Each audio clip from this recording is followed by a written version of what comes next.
My fellow Americans,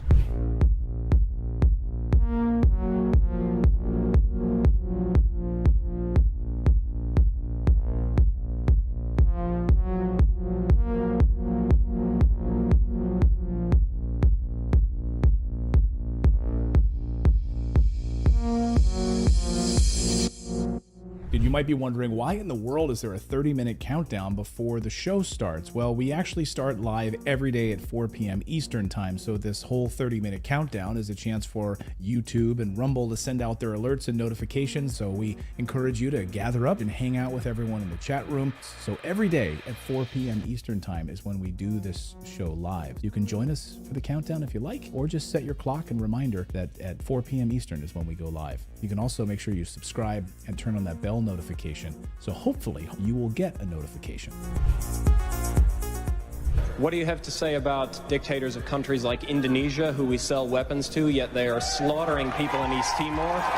What do you have to say about Israel, who is slaughtering Palestinians, who impose martial law? What do you have to say about that? Those are our allies. Why do we sell weapons to these countries? Why do we support them? Why do we bomb Iraq when it commits similar problems?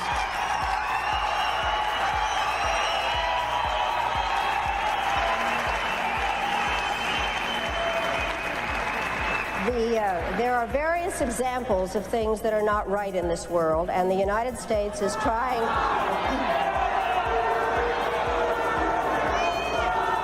I really am surprised that people feel that it is necessary to defend the rights of Saddam Hussein, when what we ought to be thinking about is how to make sure that he does not use weapons of mass destruction.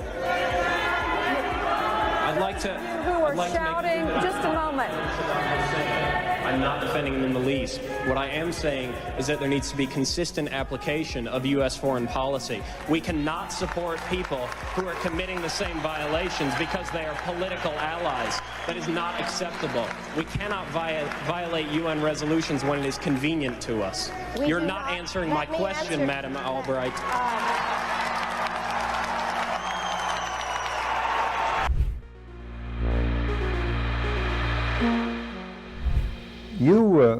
You briefed the press, did you not, when you were there? Well, I had several jobs. One of my jobs was that of analyst. I also was an interrogator and indeed briefed the press when we, the CIA, wanted to circulate disinformation on a particular issue. Disinformation is not necessarily a lie. It may be a half-truth. And we would pick out a journalist. I would go do the briefing and hope that he would put the information in print. What was your percentage of success? We were pretty successful in planning information of a rather rarefied nature. For instance, if we wanted to get across to the American public that the North Vietnamese were building up their force structure in South Vietnam, I would go to a journalist and advise him that in the past 6 months, X number of North Vietnamese forces had come down the Ho Chi Minh Trail system through southern Laos. Now, there is no way a journalist can check that information. That's data derived from radio intercepts, spy in the sky photography. So either he goes with the information or he doesn't, and ordinarily or usually, the journalist would go with it because it looked like some kind of exclusive. Go after these gentlemen. I would be directed to cultivate them, to spend time with them at the Caravel Hotel or the Continental Hotel, to socialize with them, and slowly but surely to try to gain their confidence by dolloping out valid information which was true. And then I would drop into a conversation the data that we wanted to get across, which might not be true. One piece of data, for instance, that we managed to plant in the New Yorker magazine had to do with a supposed North Vietnamese effort in 1973 to develop airfields along the border of South Vietnam. The reason we wanted to plant this information was that we were trying to persuade the U.S. Congress that Saigon should continue to get a great deal of aid, and that the North Vietnamese were the chief violators of the ceasefire accord. That was printed in the New Yorker magazine under the byline of Robert Chaplin, as indeed was a great deal of such information which we tried to circulate. Frank, a two-part question. What were the objectives of or what was the objective of the CIA? What about the moral implications of what you were doing in feeding disinformation? Did the objective override the moral implications, moral problems? Well, the objective of the agency in general is to generate intelligence and get it back to Washington, to get at the truth and make sure the policymakers understand it. When you plant disinformation, you are diverging from that objective, and I think probably in retrospect, it was very counterproductive. I am, as an ex-CIA agent, opposed to the disinformation activities in which I was involved. I admit that I was involved, and I think it served no useful purpose. Propagandizing the American public or Congress is not the CIA's job. As to the morality of what the CIA was doing or that particular activity, the war was a very relative thing. It was a relativist environment, and morality seldom came into play when you were operating in the field. In my estimation, a CIA man should be amoral. That may sound pretty shocking to somebody, but what if my morality were that of a Nazi or agent, if you will? You wouldn't want me to be your intelligence officer. Keep the morals out of intelligence. Keep the truth in, and stay away from disinformation.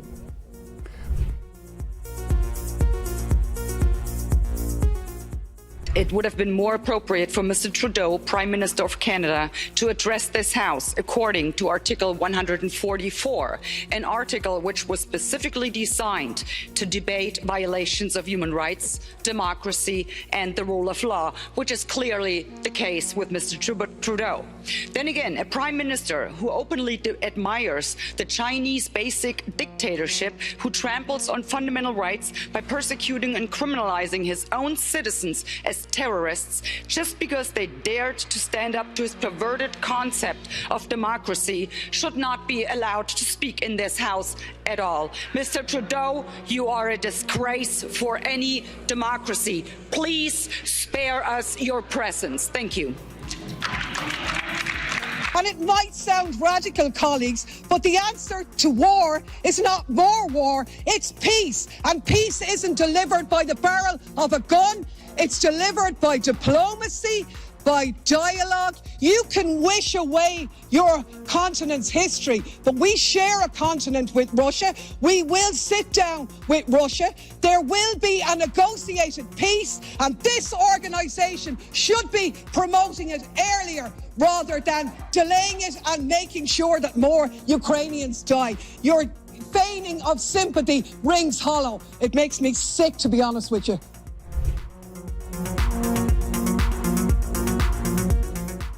We become involved when disinformation poses a threat to the security of our country.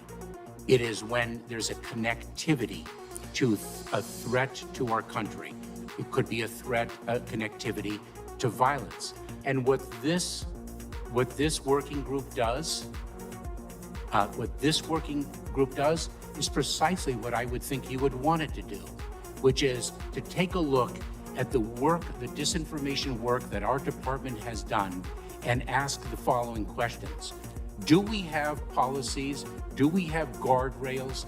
Do we have standards? But here's the problem. We can't even agree. We can't even agree what disinformation is. You can't even agree that it was disinformation, that the Russians fed information to the Steele dossier. If you can't agree to that, how are we ever going to come to an agreement on what is disinformation so you can police it on social media? Senator, I have 2 points, if I may finish. Number one, that what this office, what this working group does, because it's not an office, what this working group does is ensure that there are guardrails, definitions, standards to make sure that the free speech rights, the civil rights, civil liberties, and privacy rights of individuals. So do you think COVID disinformation threatens our national security? And number two, if I may, Senator, and number two, is it your proposition that when the cartels spread disinformation with respect to our immigration policies to try to lure vulnerable migrants to our border illegally? I think you've got no idea what disinformation is, and I don't think the government's capable of it. Do you know who the greatest propagator of disinformation in the history of the world is? The U.S. government. Are you familiar with McNamara, the Pentagon Papers? Are you familiar with George W. Bush and the weapons of mass destruction? Are you familiar with Iran-Contra? I mean, think of all the debates and disputes we've had over the last 50 years in our country. We work them out by debating them. We don't work them out by the government being the arbiter. I don't want guardrails. I want you to have nothing to do with speech. You think we can't determine, speech by traffickers is disinformation? You think the American people are so stupid they need you to tell them what the truth is? You can't even admit what the truth is with the Steele dossier. I don't trust government to figure out what the truth is. Government is largely disseminating disinformation.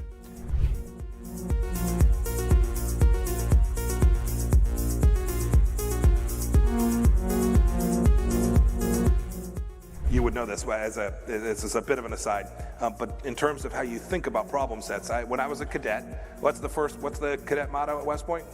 You will not lie, cheat, or steal, or tolerate those who do. I was the CIA director. We lied, we cheated, we stole. It was like we had entire training courses.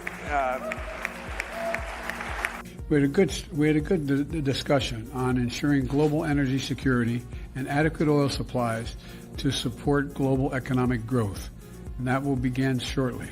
I'm doing all I can to increase the supply for the United States of America, which I expect to happen. The Saudis share that urgency, and based on our discussions today, I expect we'll see further steps in the coming weeks. Are you worried about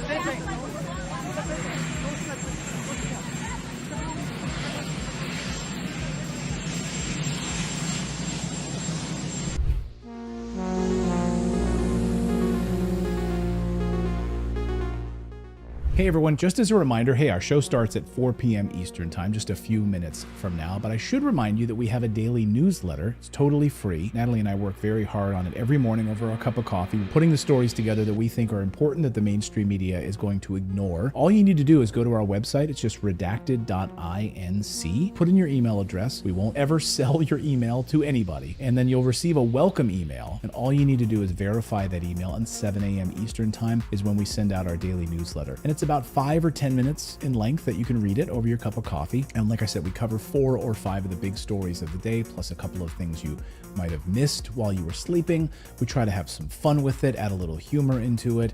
And again, it's a great way to start off your morning. But it's also a great way for us to stay connected with you as well, because we've been banned and blocked on some of these platforms before, where we haven't been allowed to post anything, not even a community post. So the only way for us to stay connected with you is through our newsletter. We were able to send out a newsletter and say, hey everyone, we're blocked for the next week, and let you know what was actually going on with our show. Anyway, go to redacted.inc and sign up for the free newsletter, and it'll be posted first thing in the morning over your cup of coffee.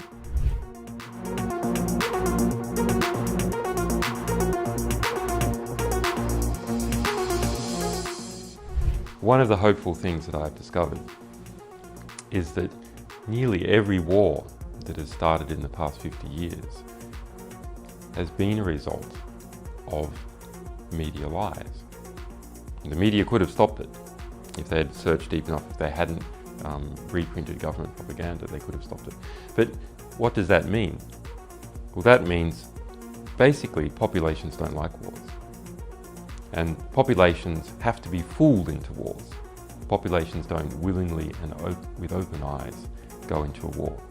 So if we have a good media environment, then we'll also have a peaceful environment. You killed a million people in Iraq. That is a separate... You killed a million people in Iraq. It's incredible that you have the brass neck to be sitting here now urging another Iraq war. George, after if what I you've was already still in done. Parliament,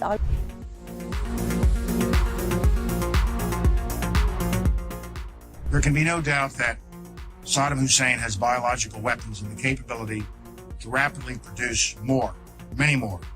And he has the ability to dispense these lethal poisons and diseases in ways that can cause massive death and destruction. If biological weapons seem too terrible to contemplate, chemical weapons are equally chilling. UNMOVIC already laid out much of this, and it is documented for all of us to read in UNSCOM's 1999 report on the subject. If we consider just one category of missing weaponry, 6,500 bombs from the Iran-Iraq war, UNMOVIC says the amount of chemical agent in them would be in the order of 1,000 tons. These quantities of chemical weapons are now unaccounted for. Dr. Blick says, quipped that, quote, mustard gas is not marmalade. You are supposed to know what you did with it. We believe Saddam Hussein knows what he did with it, and he has not come clean with the international community. We have evidence these weapons existed. What we don't have is evidence from Iraq that they have been destroyed or where they are. That is what we are still waiting for.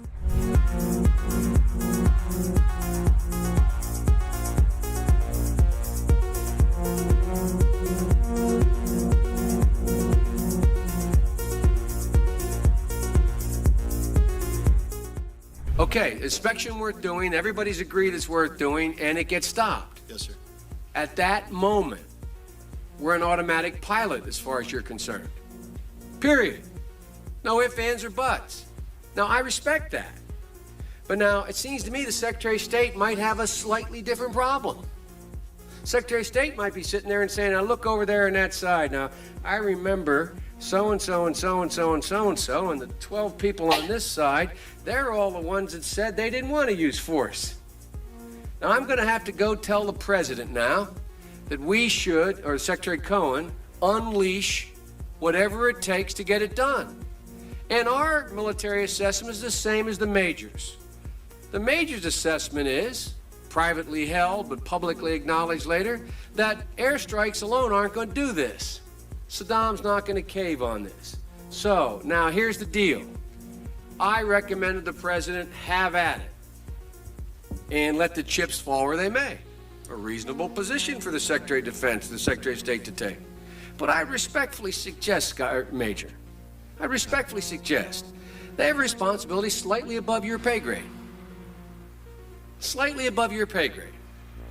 To decide whether or not to take the nation to war alone, or to take the nation to war partway, or to take the nation to war halfway.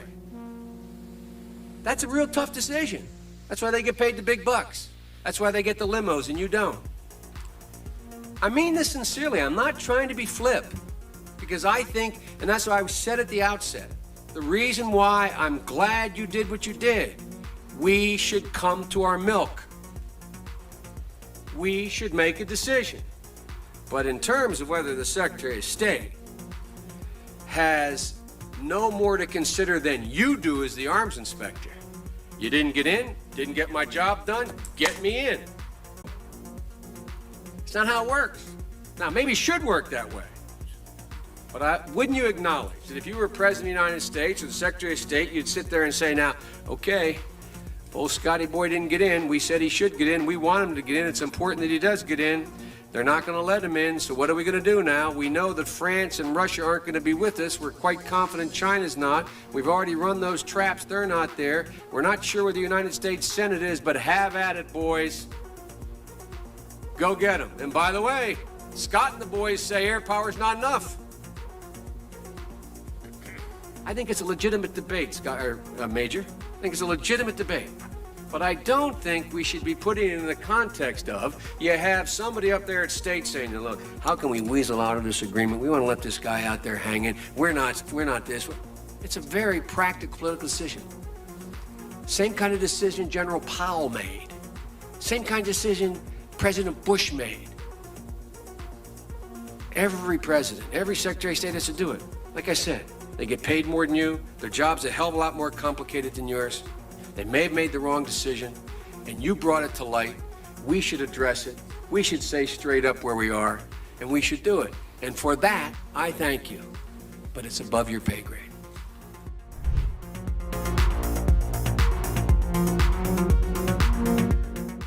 About 10 days after 9/11, I went through the Pentagon, and one of the generals called me, and he said, sir, you got to come in and talk to me a sec. He says, we've made the decision we're going to war with Iraq. I said, we're going to war with Iraq? Why? He said, I don't know. He said, I guess they don't know what else to do. He said, I guess it's like we don't know what to do about terrorists, but we got a good military and we can take down governments. And he said, I guess if the only tool you have is a hammer, every problem has to look like a nail. So I came back to see him a few weeks later, and by that time we were bombing in Afghanistan. I said, are we still going to war with Iraq? And he said, oh, it's worse than that. He reached over on his desk, he picked up a piece of paper. He said, I just got this down from upstairs, meaning the Secretary of Defense's office today, and he said, this is a memo that describes how we're going to take out 7 countries in 5 years, starting with Iraq and then Syria, Lebanon, Libya, Somalia, Sudan, and finishing off Iran.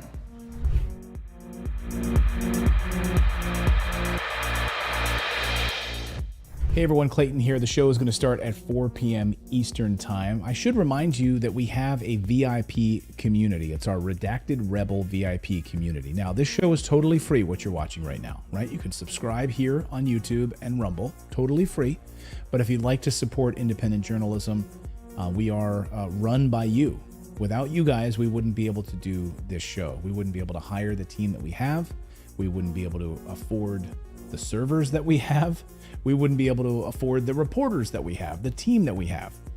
So you can support us by going to redacted.inc, and on the right side of your screen, you'll see a VIP community button. Just click that, and for the price of a cup of coffee once a month, you can support us. We put out exclusive content, early interviews that no one else will see, live streams just for our VIP Rebel community. So again, it's totally free to watch this show, but if you do want to support independent journalism, we would really appreciate it. Come on over to redacted.inc, click on that community button, and decide if you want to sign up or not. It's totally up to you. We thank you. And meanwhile, the show will start in just a few moments at 4 p.m. Eastern Time.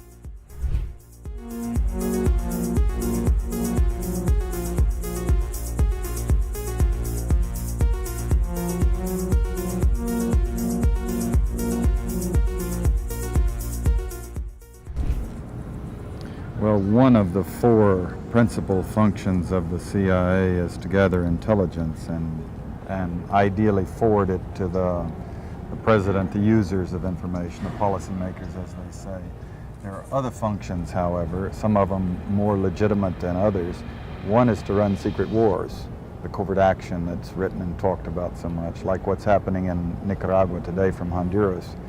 Another thing is to disseminate propaganda to influence people's minds, and this is a major function of the CIA. And unfortunately, of course, it overlaps into the gathering of information. You have contact with a journalist, you will give him true stories, you'll get information from him, you'll also give him false stories. For example, in my war, the Angola war that I helped to manage, 1/3 of my staff was propaganda. Ironically, it's called covert action inside the CIA. Outside, that means the violent part. I had propagandists all over the world, principally in London, Kinshasa, and Zambia. We would take stories which we would write and put them in the Zambia Time, and then pull them out and send them to a journalist on our payroll in Europe. But his cover story, you see, would be that he'd gotten them from his stringer in Lusaka, who had gotten them from the Zambia Time. We had the complicity of the government of Zambia, Kenneth Kaunda, if you will, to put these false stories into his newspapers. But after that point, the journalists, Reuters and AFP, the management was not witting of it. Now, our contact man in Europe was, and we pumped just dozens of stories about Cuban atrocities, Cuban rapists. In one case, we had the Cuban rapists caught and tried by the Ovimbundu maidens who had been their victims, and then we ran photographs that made almost every newspaper in the country of the Cubans being executed by the Ovimbundu women who supposedly had been their victims. These were fake photos? Oh, absolutely. We didn't know of one single atrocity committed by the Cubans. It was pure, raw, false propaganda to create an illusion of communists, eating babies for breakfast and that sort of totally false propaganda.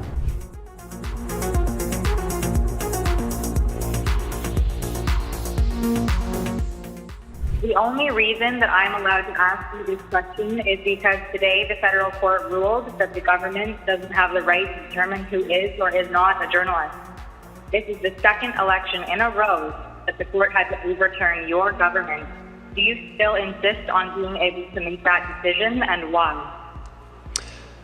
First of all, questions around accreditation were handled by the press gallery and the consortium of networks who have strong perspectives on quality journalism and the important information that is shared with Canadians. The reality is organizations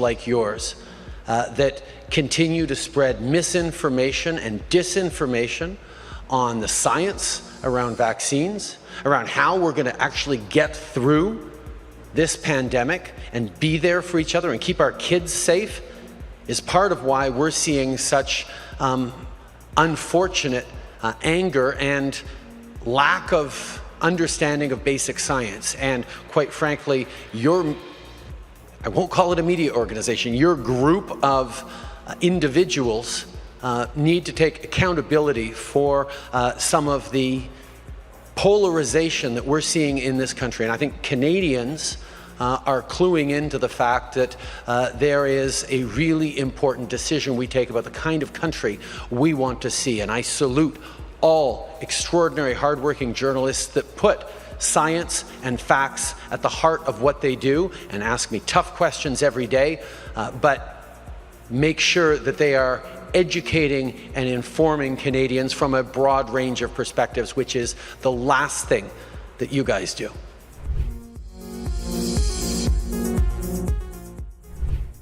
Whatever our hopes may be for the future, for reducing this threat or living with it, there is no escaping either the gravity or the totality of its challenge to our survival and to our security. A challenge that confronts us in unaccustomed ways in every sphere of human activity. This deadly challenge imposes upon our society two requirements of direct concern, both to the press and to the President. Two requirements that may seem almost contradictory in tone, but which must be reconciled and fulfilled if we are to meet this national peril. I refer first to the need for far greater public information, and second, to the need for far greater official secrecy. The very word secrecy is repugnant in a free and open society, and we are, as a people, inherently and historically opposed to secret societies, to secret oaths, and to secret proceedings. We decided long ago that the dangers of excessive and unwarranted concealment of pertinent facts far outweighed the dangers which are cited to justify it. Even today, there is little value in opposing the threat of a closed society by imitating its arbitrary restrictions. Even today, there is little value in ensuring the survival of our nation if our traditions do not survive with it. And there is very grave danger that an announced need for increased security will be seized upon by those anxious to expand its meaning to the very limits of official censorship and concealment. That I do not intend to permit to the extent that it's in my control. And no official of my administration, whether his rank is high or low, civilian or military, should interpret my words here tonight as an excuse to censor the news, to stifle dissent, to cover up our mistakes, or to withhold from the press and the public the facts they deserve to know.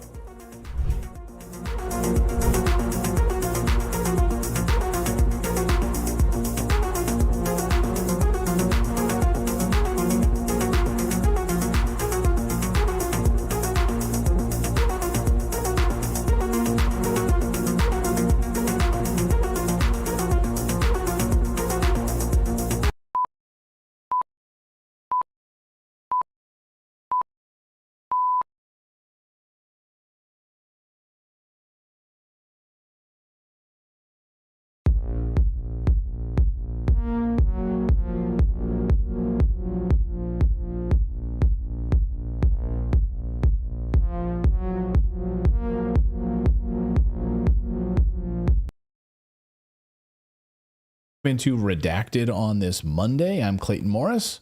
Couldn't pour yourself a drink a few seconds ago. Pour myself a little cocktail. Okay, of I'm water. Natalie Morris. I'll take it from here. It's hot as balls. That's why I need Just gonna get a some water. little bit of water. Hope everyone's doing good on this Monday. Welcome everyone to the big show, and let us know where you're joining us from around the world. Let us know. I always like to see the far off locations. What's the furthest location from where we are? From us. From us. Okay. Yeah. So, all right. Because remote Antarctica? is relative term, you know. Yeah. And that little bit of water quip that I just did was from 16 Candles. If you guessed that, just gonna get a little bit of water. The Joan Cusack scene where she's wearing a tutu shirt. Yeah, okay, so that's your 80s reference of the day. Welcome to the show where we talk about the things that the mainstream media largely ignores or decides to cover, like a commercial. When we get to the story later about a drug that the FDA has approved, you will be shocked, I tell you, to learn just how critical the mainstream media isn't. We're also going to talk about what the CIA has planned for Zelensky. It seems that he's run out of his usefulness. So what does the CIA, what did the intelligence community plan to do with him now? Well, the answer I think may surprise you. We'll get to that. Plus, we're also going to have a frontline report tonight on Russia using these new kamikaze drones in devastating attacks on the front lines, one of the hottest spots in the war right now. We'll bring that all of that to you, plus a update on the Syria chemical weapons OPCW investigation. All of that and more as Redacted starts right now.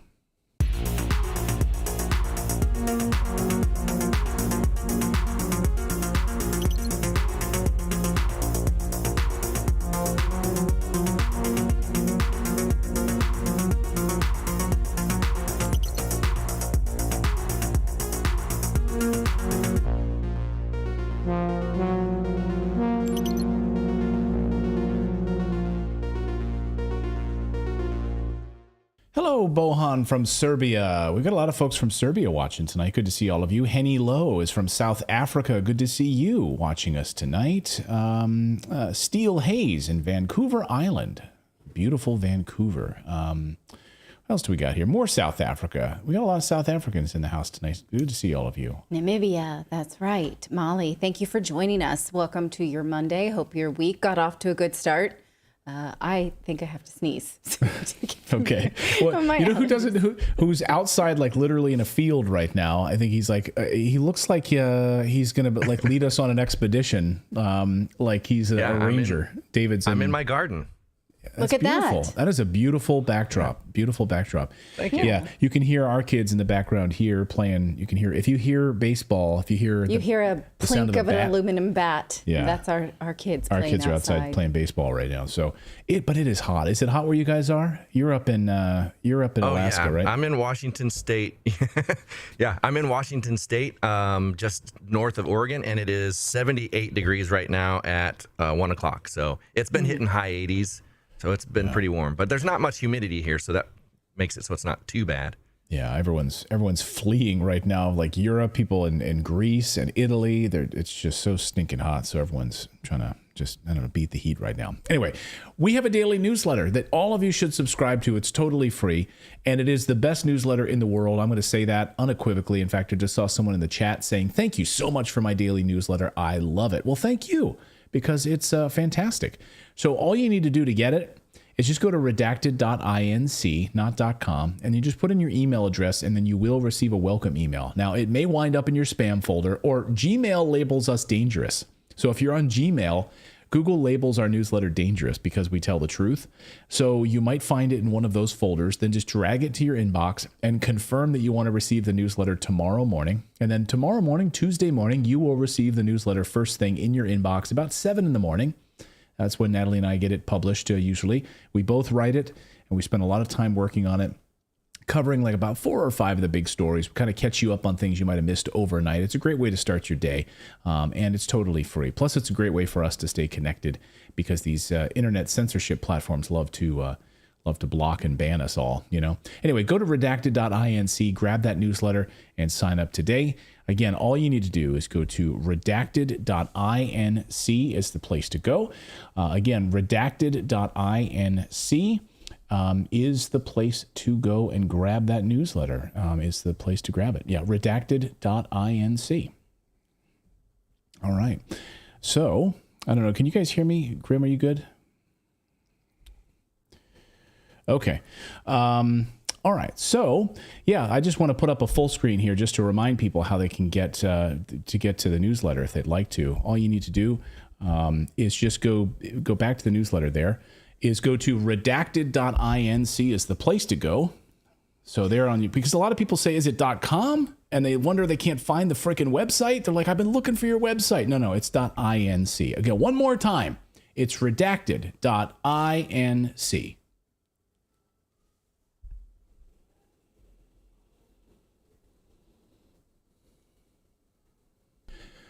Well, what will the West do with their puppet in Ukraine? What will the West do with Vladimir Zelensky now that the war is over for Ukraine? Ukraine has turned into a graveyard, and reports over the past 24 hours over this weekend of Ukrainian soldiers in trenches, in bunkers, sitting next to the decomposing bodies of their comrades who've fallen days, weeks ago, because they have no one to come in and remove the bodies. That's how bad things have gotten for this graveyard in Ukraine. Our next guest says that Zelensky better get ready to be finished off by the CIA, the intelligence community. The CIA has a long track record, a very good track record of getting rid of leaders that have run out their value. And the CIA has managed to put an end to those people. Someone who knows exactly how the CIA operates is Larry Johnson, who used to work for the CIA. Has an intimate knowledge of how this unfolds. Larry, good to see you. Welcome back to the show. Thanks, Clayton. Good to be with you. So your position over the past few days has been Zelensky better watch out. The CIA, the intelligence community, will do in him the way that they've done in other leaders, no? Right. When you look at the history of the United States in dealing with these kinds of foreign conflicts, we have a very consistent pattern. You know, we're like the abusive spouse who's been married multiple times who keep beating up our mate. So go back to Diem in Vietnam. He wound up dead. Then you get Manuel Noriega. He was kidnapped, taken prisoner. We invaded his country, brought him to the United States. Saddam Hussein, remember the photographs? He's arm in arm with Donald Rumsfeld. Hey, we're great friends. Right. So, the West has been praising Zelensky as the new Winston Churchill, which just, goes to underscore the level of delusion that has possessed the West. But now you're getting in all quarters, in Washington and London, and Germany, and throughout the rest of NATO, these recriminations being expressed about Ukraine's failure to press the counteroffensive, failure to listen to the advice of the West, that they're always begging for more. So this is starting to become a more common thing. So I think the next natural step, whether the CIA does it or the CIA encourages somebody to do it, I don't think Zelensky's long for the world. He's not the kind of guy that I think is going to be allowed to go off into exile where he'll be sunning himself down in Miami Beach. So he will become, in many ways, I guess they'll sort of treat him as a martyr, or they'll take him out because he's inconvenient now, and now we want to use some other sort of puppet in Ukraine. Do you think that they've reached this sort of tipping point in Washington where those folks sitting around the CIA have said he's run out his usefulness now? Now is the time that we step in and we mobilize Plan B.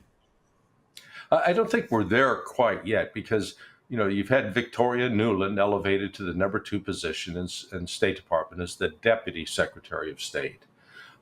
You've seen no sign from Blinken or Jake Sullivan that they're willing to start pulling the plug. But within the CIA, there are elements that have been coming out talking to people like Cy Hirsch, indicating that this thing is going astray and we're not going to succeed and something needs to be done. So the once unified position that was common in Washington is now starting to unravel. And when that unraveling process starts, it has a tendency to accelerate, coupled with the fact of the complete lack of progress by Ukraine on the ground militarily, and their increasingly desperate attacks with drones that they're hitting targets that have zero military significance. Do you think that NATO is about to throw Ukraine under the bus? Or, I mean, we already know that they've thrown Ukraine under the bus, right? They don't give a shit about Ukraine. Right. Ukraine has become a graveyard for NATO's passions and expansion. But do you think that this sort of phony friendship is now going to dissolve and NATO will fully throw Ukraine under the bus? Well, that's the interesting thing. Ukraine, even though it was not a de jure member of NATO, it has been a de facto member of NATO since 2014. And in that capacity, Ukraine represented the second largest military force in NATO. So the experiment, let's call it the experiment of the last 18 months, they knew that they were provoking Russia into retaliating militarily. Russia did. The West calculated that Russia would fail. Russia has not. And in the process, the second largest army in NATO is being eviscerated. NATO doesn't have an answer. What can NATO do? In fact, what they've watched is all of these incredible technological weapons systems that were going to be game changers are being destroyed and are not making any difference whatsoever on the ground. So I think, candidly, NATO doesn't know what to do, because what is it going to do? The United Kingdom's going to mobilize its army of 75,000 guys? I mean, It's just, we've reached the point, it's ridiculous. All NATO can do is talk tough, posture, and do nothing. I want to get your sense of exactly how this attack on Zelensky would unfold, how the CIA will make this happen, the intelligence communities, the CIA, the MI6 will take out Zelensky. And I've heard reports that this would happen in a way where they would make it look like Russia did it. That's sort of the plan on the table right now, is that he will be taken out. They will make it look like Russia did it. He will be martyred in some sort of way as a convenient cover story. What's your sense of how this will unfold? Well, the most likely one is an explosion in his headquarters that can then be attributed to a Russian missile that Russia did kill him. But I think that the key actors in this are going to be the military, Zelensky, the head of the Ukrainian military, because they're under enormous political pressure to deploy these troops, and Zelensky, for all of his faults, is still a military man, and I think it has to absolutely horrify him with the casualties that they're seeing. And you mentioned that report earlier, the Ukrainian troops sharing bunkers with corpses. I don't know if you've seen the image, but the image is just horrific. It's unbelievable. Yeah, can you imagine sitting there next to one of your fallen comrades from 2 weeks ago, whose body has been decomposing next to you while you're waiting to see whether or not you're going to survive?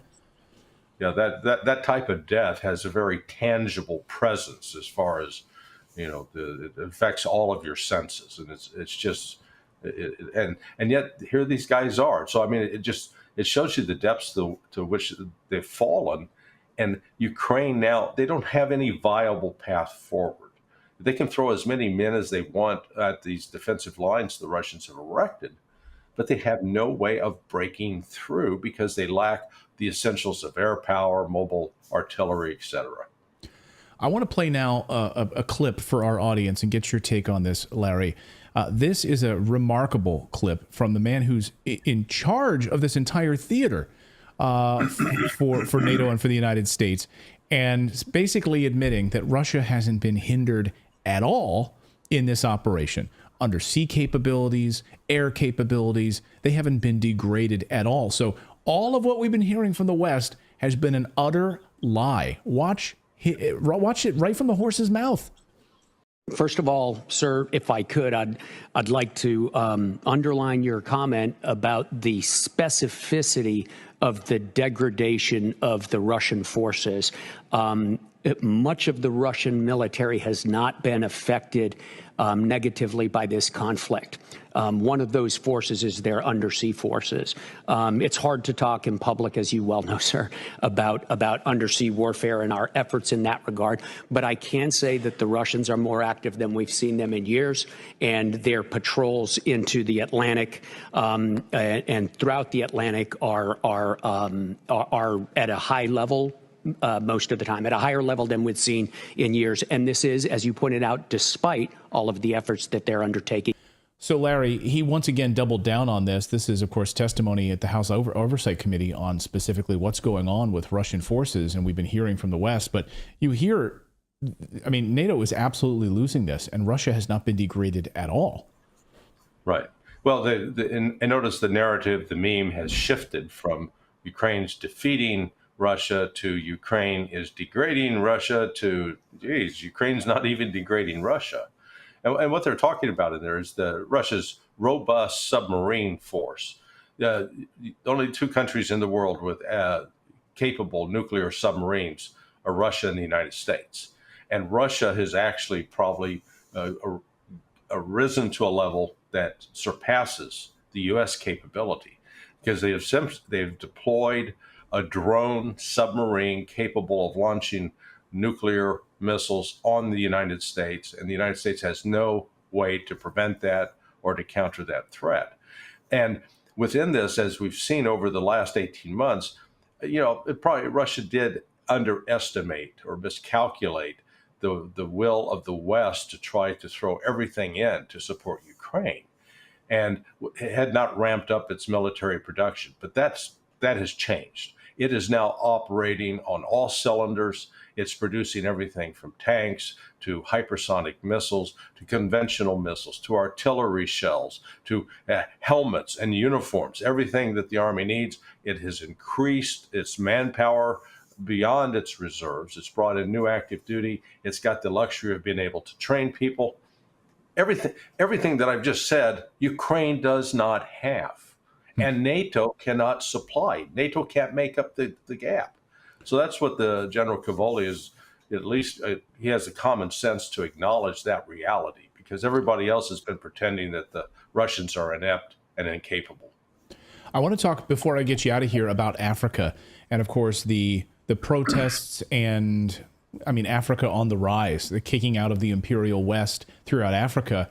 And over the weekend, the United States started launching warplanes to the Niger border with weapons and armor. And I've read reports that much of the a lot of the weapons could be coming from Ukraine, that there could be a redistribution of weapons and armament coming from Ukraine, or at least some of the weapons that are meant for Ukraine are winding up in the black market being used there, which we've been reporting on here for a while. What's your sense of where the flow of this black market military equipment is coming from, and how and where it's going to wind up through Africa?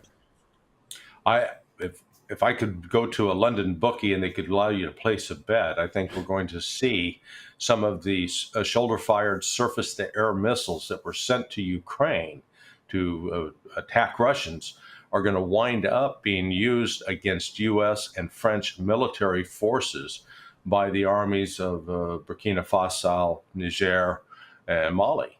Wow. They have probably gone to the black market because they've not been able to get these kinds of weapon systems from their colonial masters, as we shall call them. So we're looking at a real split. And the Wagner Group is reportedly in at least Mali and was offering to provide assistance to Niger. So what we're looking at is the possible start of a new proxy war between Russia and the West. Great news. Great news. Yeah. Our proxy wars keep metastasizing like cancers all over the world. Larry Johnson, great to see you. I'll link up your latest report in our description below. As always, great to see you. Thank you so much for your insights. Thanks, Clayton. Thanks so much, Larry. Appreciate it. So the CIA with an active plan to take out Zelensky. What do you guys think about this in the comments, in the YouTube comments here in Rumble? I mean, what are they going to do with them? I mean, we've heard the same thing from Colonel Douglas McGregor. We've heard Scott Ritter saying this on the show. I've seen other reports that also confirm this. And now other reports coming out of Washington that Zelensky has run his usefulness. Yeah, I mean, it's awful. It's like a fiction book where, you were only ever going to be able to do that so much. There's only so many Vogue covers. There's only so many performances of gravelly tough talk that you can do until the truth about the war comes out. And it is no longer a fictional, HBO series. Yeah, it's really, really sad. We've got more news to get to. Go ahead, David. Well, I was just going to say really quick, Zelensky has an opportunity, if he would come out ahead of it, because he has to know this is coming. If he came out ahead of it, he's so beloved in the United States by so many people that he could get ahead of this and change the narrative and tell the truth about what we have been doing for him or to them. Yeah, I wouldn't imagine that. Turning the tables, like he says, I'm going to hold a press conference and I have papers. I have the receipts. Yeah. And I want to explain. I recorded Boris Johnson telling me to, not concede to peace talks. But the problem is, of course, that he's corrupt, and all of his guys are corrupt. So they've all taken our money. They've all funneled it to these rich Ukrainians who then have gotten yachts, and they've all gone off to Mallorca and these other places that we've covered here on the show. All of our weapons have flown into the country and then sold on the black market. So he can only get up there and say so much, because there's going to be a lot that he's just as culpable. Sure. Right. Yeah. Let us know your thoughts on that. We've got more news to get to here on your Monday. Hope everyone is doing well. Let us know where you're joining us from. Victor Charlie says, beloved? Who's beloved? I think, Natalie's saying he's beloved in the West. You guys, one more time, let's go over the term media darling. Yeah. So media darling does not mean that we all collectively agree that person is great. We mean the media is giving them basically free commercials in order to promote them. So once again, let's go through, because every time I say this, people are like, you love Jacinda Ardern? I'm like, no, she's a media darling. The media loves her. The media loves her and gives her a free pass for whatever the heck. So this is the game we like to play every now and again. Did Natalie just say she likes AOC? Right. Media darling, right? Okay, let's go through them. Nicola Sturgeon, Justin Trudeau, Mark Rutte, I want to say, is a media darling. Any more you guys have? People who are like, you should be critical to that person, but they're not. They don't ask Ursula tough questions. von der Leyen. Exactly. Dr. Fauci. Dr. Fauci. Yes, he could be on a poster, media darling. Okay. They should make action figures of Fauci. Zelensky. Oh, wait, they did. Media darling. Yeah. Absolutely. Right. Yeah. I can think of, so many. Most of these, Western dictatorial leaders who, smile for Vogue while slowly taking away liberties and rights. Exactly. Okay. Well, and I use the word beloved because I just assume our viewers know when I say beloved, I mean by the propagandists, not by us. Right. Because I think you guys kind of know where we stand. Yeah. Right. But I like this game because most of the time the chat comes up with really great fun. Here's a good super chat from RC Pip. Thank you for your $5 super chat. RC Pip says, the CIA is like the mob in Goodfellas. As soon as it stops being useful or compromise the mob, you get whacked. Exactly. Yeah, just look at Saddam Hussein being pulled out of a spider hole and then hung, I mean, just look at Muammar Gaddafi. What happened there, thanks to Hillary Clinton. I mean, yeah, when you run out your usefulness, we tend to whack you. That's exactly what happens. And the CIA has a long track record of this. I'm glad that we're actually now fully able to talk about, after RFK was able to confirm and talk about this, after it's been confirmed that the CIA was actively involved in the Well, I'm not going to pretend I'm assassination. super comfortable with it. I'm glad that we can talk about it, though, that we can talk about the JFK, the assassination, and the CIA's involvement in the assassination of a U.S. president. These are, how do they get away with this stuff? And they go around the world killing world leaders all the time. I mean, this is what the CIA does. The CIA literally gave Saddam Hussein lists. Here's your list of people to go after and torture. And he worked along with them. And then, this is exactly why we only get redacted documents for like 60 years, because then they're like, you know what? When we finally release the truth, people are just going to be like, yeah, okay, I knew that was wrong. And people don't like, they're not pushing as hard because it's so far away. It's like most people don't even know what happened or care anymore. So that's planned, that they do it that way so that we don't do what we can do now with social media and stuff they couldn't do back then. Yeah. Your light has really shifted, David. Looks like a storm's brewing. I know people are like, "Where is David?" Oh, he's in his backyard because his studio, his studio is. Here's the trick with David. He moves his studio like every week. He's like me as a child, where every week I was like, you know what? I want to move my bed to this side of the room, and I would reposition my bookshelf and my comic books and all my stuff. David is like that with his studio. Every week he's like pulling out cables and moving it around.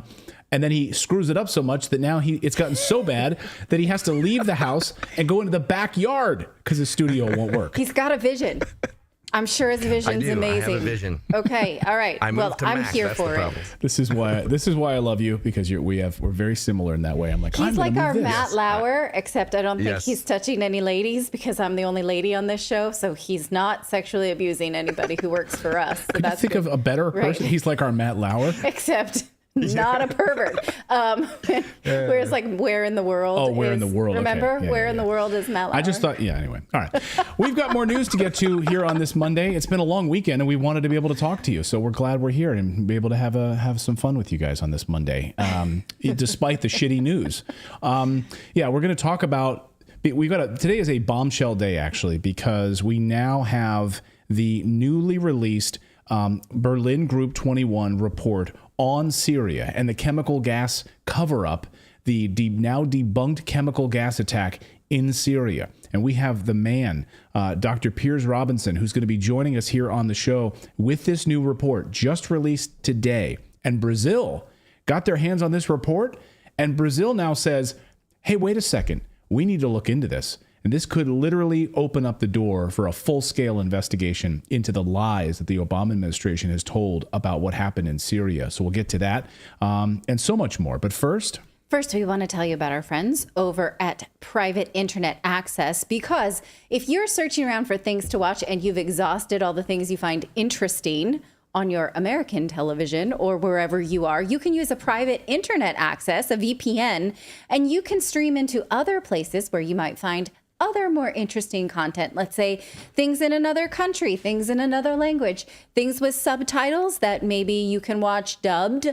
The dubbing technology is so good these days. Have you ever watched, we watched Lupin, the French sort of, what would you call it? Like a mystery. David, did you watch that? Lupin? Anyway.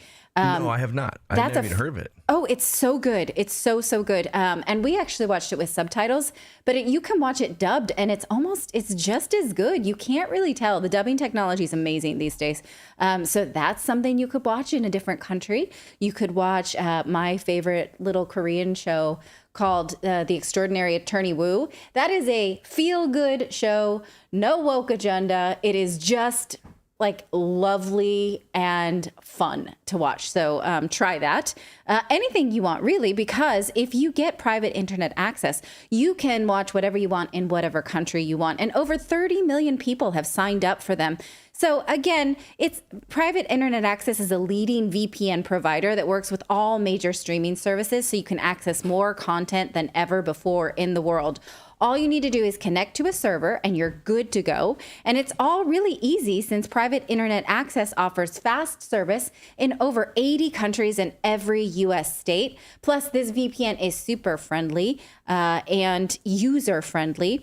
It's just something that you can get support on if you need to. It's available on all devices, smart TVs, and one subscription can be used to protect an unlimited amount of devices all at the same time. So if you are a viewer of Redacted, you can now enjoy the benefits of private internet access, because now is the time to subscribe. They're offering this 83% discount to our audience.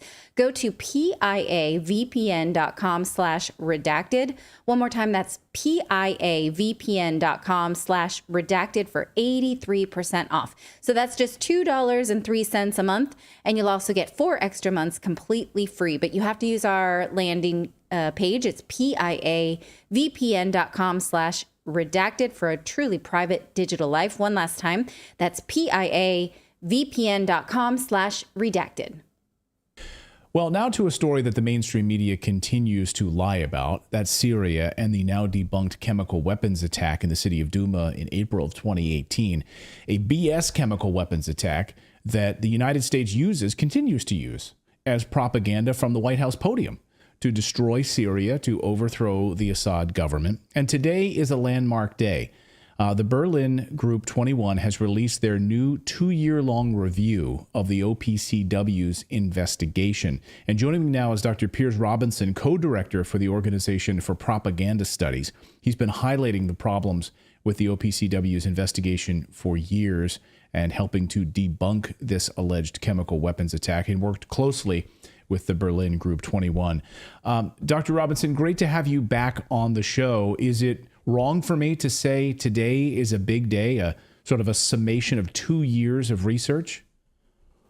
Well, I think it's a very important day in the sense that the Berlin Group 21 review pulls together in a very comprehensive manner all of the material which has emerged over the since 2019, emerged in the context of investigators involved with the Douma investigation, blowing the whistle effectively, which has emerged through many, many documents which have come into the public domain, and which has been reported on at various points by, for example, Peter Hitchens in the UK and Aaron Maté, of course, from the Grey Zone. And this report pulls all of this together in a very comprehensive way, and also sets it in the context of the recent IIT report from the OPCW, the investigations team, which produced their attribution of a responsibility judgment regarding the Douma attack, and of course blamed the Syrian government. And we were able, with the Berlin 21 review, to essentially look at that report very carefully. And it did, and as I think I talked about in our previous interview, it essentially embedded the manipulations which you can see in the original Douma report. So we now have a very high level of deception, I would argue, going on in terms of what the OPCW is putting out into the public domain over Douma. And our review pulls this together and demonstrates where the manipulations occurred. Essentially summarizes, of course, it's a very long report, but it pulls together and summarizes the key issues which are now outstanding regarding the specific Douma investigation, and also puts it, I think, in the wider context of what's been going on since 2013, 2012 in Syria with the entire chemical weapons issue. Well, let's talk about some of the things that you've uncovered and that are presented in this report, some of the key pieces of deception. Can you give us some of the key pieces of deception here that have been put forward by the OPCW and then parroted at the White House? You know, and I think that even recently heard Karine Jean-Pierre, the White House press secretary, once again regurgitating some of these lies in front of the White House press corps. Can you talk about some of this deception? Well, how I would put this is to run through what I think are four of the clearest and easiest to understand, what I would describe as deceptions which have occurred, and which, to all intents and purposes, remain buried from the official narrative point of view. And the first one is a kind of procedural issue. This is how it's referred to in the Berlin Review. But it's the fact that the original interim report, which was drafted by a Brendan Whelan, that report was drafted, finalized, and was going to go to publication from the OPCW. And at the last minute, it was substituted with another report without the knowledge of the inspectors, a report which essentially was spun and suggested there was evidence the attack had occurred. And this is, when you stop and think about it for a second, this is a pretty blatant act of deception. You have a team working on a report, it's agreed, and it's going to go to publication, and it gets switched at the last minute. And it only comes to light because the person responsible for drafting the report, Brendan Whelan, picks up that this has occurred and then issues the initial protest, the grave concern email, which went to the chief of cabinet in the OPCW, saying that this is totally unacceptable. And this deception has never been addressed by the OPCW nor any of its supporters, the fact that this report was switched in that way.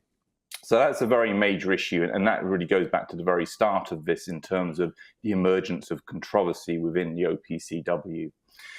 I think the second broad sort of procedural issue is the fact that, as we document in the Berlin Review, no one disputes the fact that two very senior OPCW inspectors raised fundamental issues and blew the whistle to all intents and purposes over what had happened with the Duma investigation.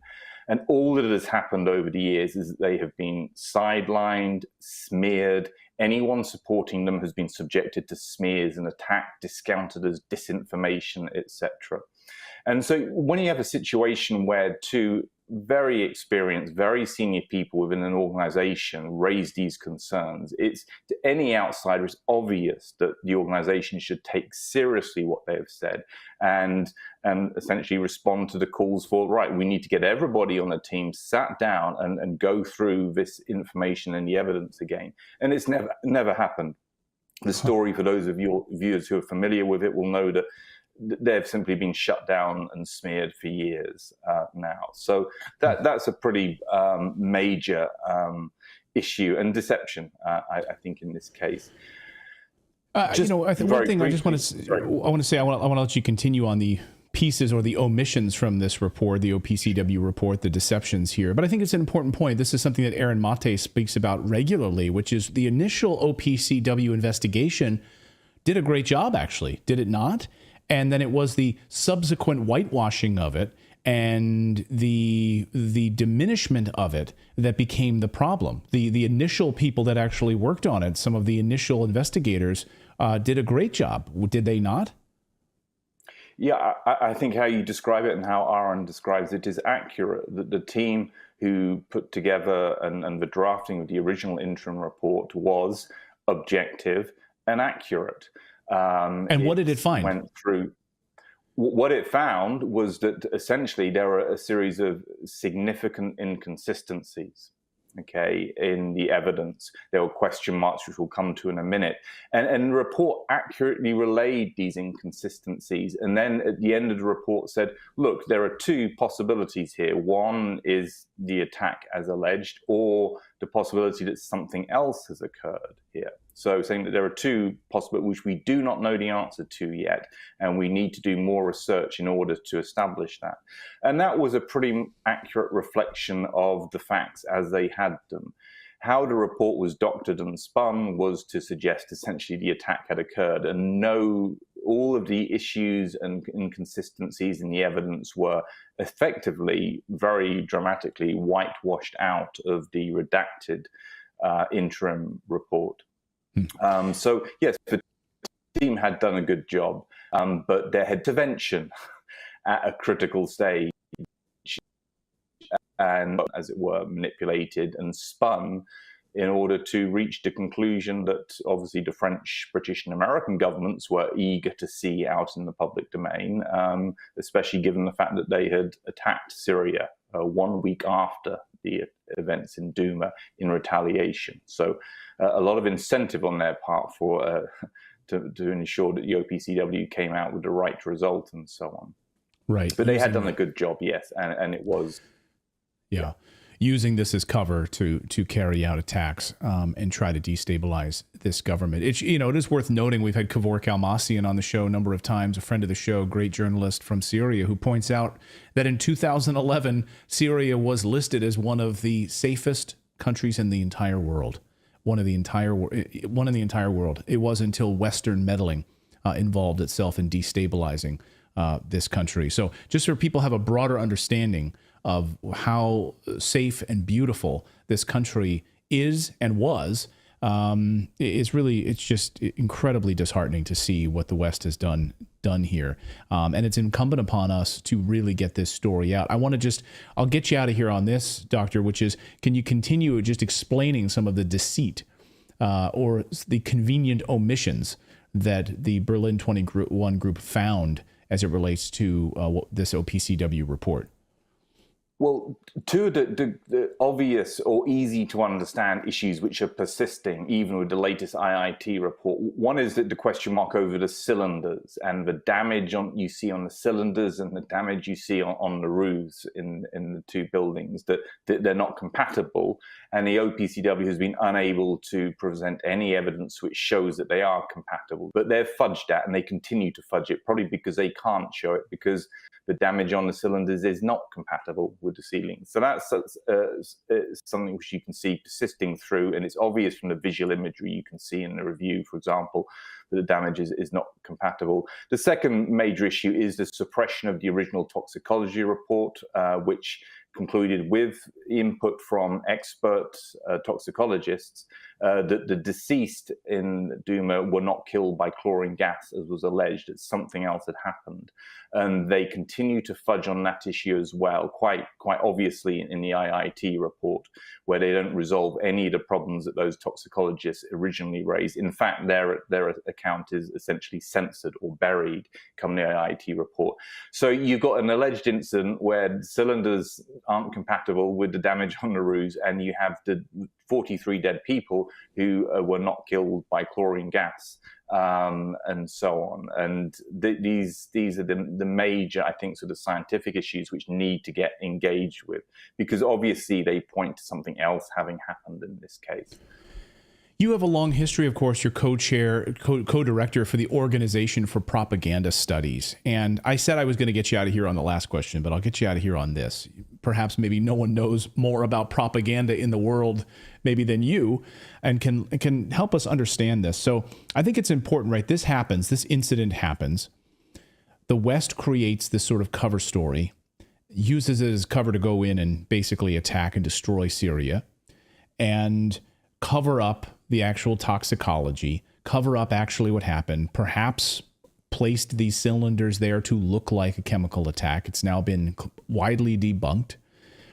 But the lie has already spread around the world, and that's really how propaganda flourishes, does it not? Can you explain how now this lie is out there? The White House openly talks about it, that Assad gasses his own people, and it's very hard then to put the facts, or this sort of propaganda genie back in the bottle, I guess. Can you explain that process and why propaganda then is so effective? Well, this process works because when you look at Syria as a whole, as you mentioned, Cavol's work and so on, the whole conflict in Syria has been accompanied by a major propaganda operation with significant resources being put into maintaining a narrative, maintaining a particular truth. And one of those truths or narratives which has been pushed, and I think the evidence is clear, my work continues on this, even in Ghouta 2013, you have a propaganda deception narrative built around allegations of chemical weapons used by the Syrian government. And these aren't true. But this is a narrative which huge resources have been placed into maintaining.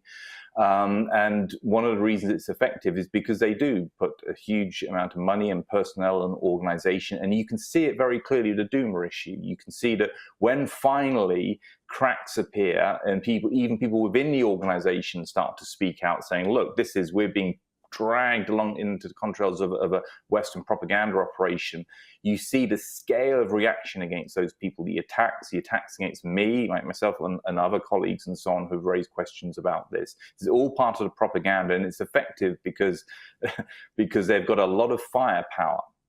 And as you say, international organizations, and this is why it's such a big issue at the OPCW, these organizations becoming caught up in this kind of propaganda.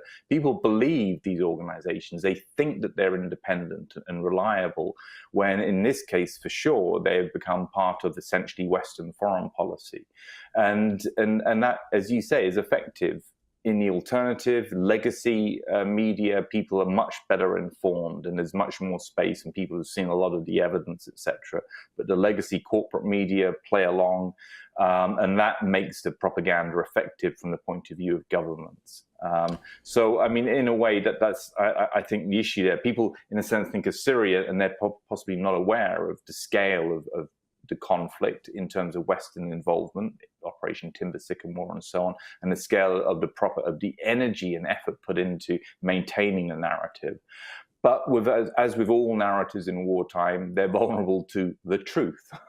And I think with Duma, and as with many other aspects of the conflict in Syria, as time goes on, and as we see what we're seeing it happening in Ukraine, the truth does slowly come out. It's a painful, difficult process, and people suffer in the process, as have the inspectors who have effectively blown the whistle in the case of Duma, and many other people who have raised questions. It is a painful process, but the truth does come out. And I think, certainly with our review, anyone taking an objective look at it will see very clearly that things have gone very badly wrong with the OPCW's investigation of Duma. Well, yeah, this narrative is starting to crumble, and with help, in no small part to the work that you have done.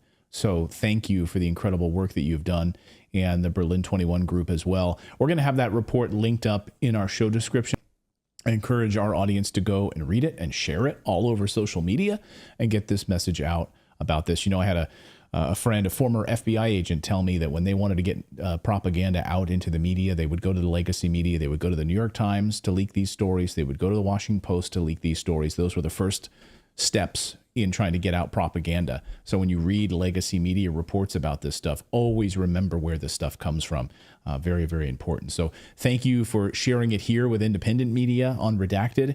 And we are doing our best to get this story out for you and to make sure that the world is aware of this. Dr. Piers Robinson, thank you for your amazing work, and thank you for sharing it with us.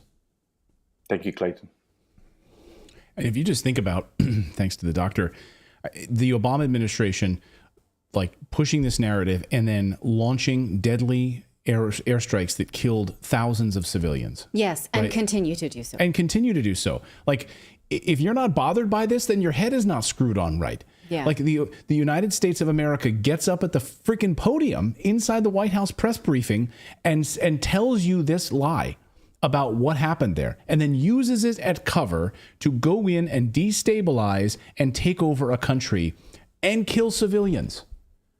I mean, we should all be outraged about this. And waste an economy, which we did a story a couple months ago, which by some university estimates has killed between 3 and 4 million children and left them wasting and starving like a banana that's too long in the fruit tray. And we allow it. And we just sort of sit there like, yes, sanctions on Syria, that's appropriate, even still.